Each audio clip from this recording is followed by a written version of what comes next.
Hi, this is Dimitri Granovsky, the Curious Tanguero and the author of the Curious Tanguero newsletter. My goal is to bring more people to tango and more tango to people. I hope you'll find this episode useful and that you'll share it with your friends just like I'm sharing it with you. If you need a transcription of this episode, there should be a link somewhere, just look for it. Today we're going to discuss about the fact that your foot is not a point and the consequences of that. Your foot is not a point. I heard this during a private class over 10, 12, 13 years ago, but it took me quite a while and a lot more classes to start realizing what that means and how to apply it in different areas of my dance. Here in this episode, I want to share two examples where the phrase "your foot is not a point" applies. Let's see ochos. Most people, when they think of ochos, they just think of the pivot and the projection step part, right? But let's take a moment to consider the weight distribution on the surface of the foot. Very often we tend to dance having 80% of our weight forward and just 20% on the back. Often we put even more weight forward, transforming the foot into a point. If you try to do a front ocho with that weight distribution, you're in for a trouble. The weight of the projecting leg forward makes you fall into the front step.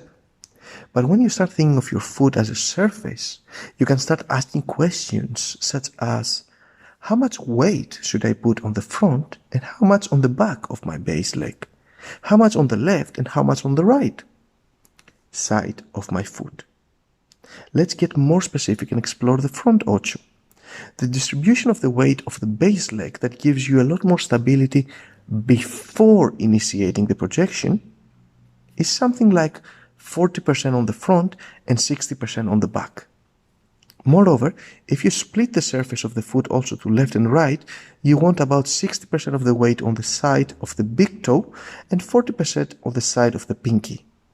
The bones of the big toe are much stronger than the ones of the pinky.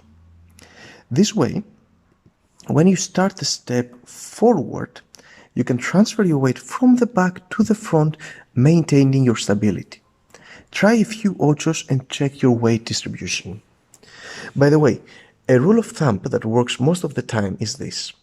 Whenever you feel unstable, try to put a bit more weight toward the side of the big toe of your base foot.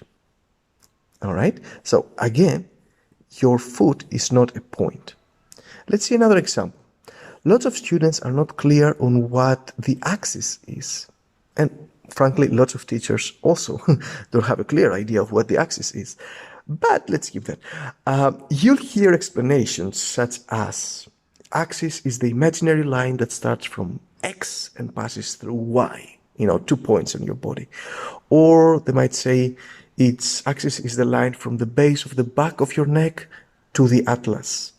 Or they might say the line between the base legs and the L5 vertebra.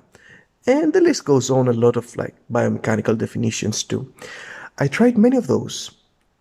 And although they all have some benefits, none of them truly simplified my life, truly worked for me. The issue for me is that most of them, they try to include in one definition the position of the weight and the alignment of the body. But then I received this, let's say, technically wrong definition of the axis. Your axis is the position of your weight on your base. This definition is wrong in so many ways, but let me repeat it. Your axis is the position of your weight on your base. Again, it's wrong in so many ways, but it's also the most actionable and helpful definition for me. So when you feel your weight forward on your base foot, your axis is forward. When you feel it back, your axis is back. Simple, actionable. You still need to maintain a proper alignment of the upper body, but that's no longer part of the definition. Also, there are some steps where you actually, this definition doesn't apply at all, but I would say that in 99% of social tango, that's all you need. Simple and actionable. You still need to maintain a proper alignment of the upper body, but that's no longer part of the definition. You should maintain a proper alignment. Okay? That has to do with you knowing what to engage, how to close the ribs, how to put down the shoulder blades, how to use your neck, your ears, all those things. Now, a definition is as good as the amount and quality of solution and clarity it creates. I will repeat that because it sounds so wise. A definition is as good as the amount and quality of solutions and clarity it creates. So, let's see that definition in action. Weight distribution on the foot. We have 3 points on our feet where we want to try to find our axis. The 3 imaginary points are 1. The heel, 2. A bit below the basis of the small toe, and a bit below the basis of the big toe, right? People often tend to put their axis, their weight, above the third one, below the big toe, which is a quite unstable position in my opinion. It's a lot more stable when the weight, aka your axis, is distributed on all 3 points.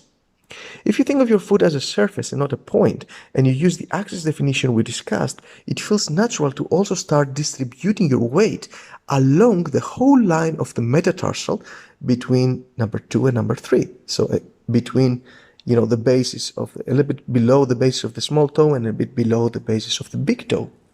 And that's a lot more stable. So let's talk about the movement preparation. You might have noticed advanced leaders dance often has 2 qualities.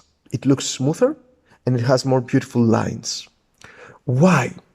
The truth is that in most cases they don't focus on making it look smoother nor on creating these beautiful lines. The origin of both those qualities is the same.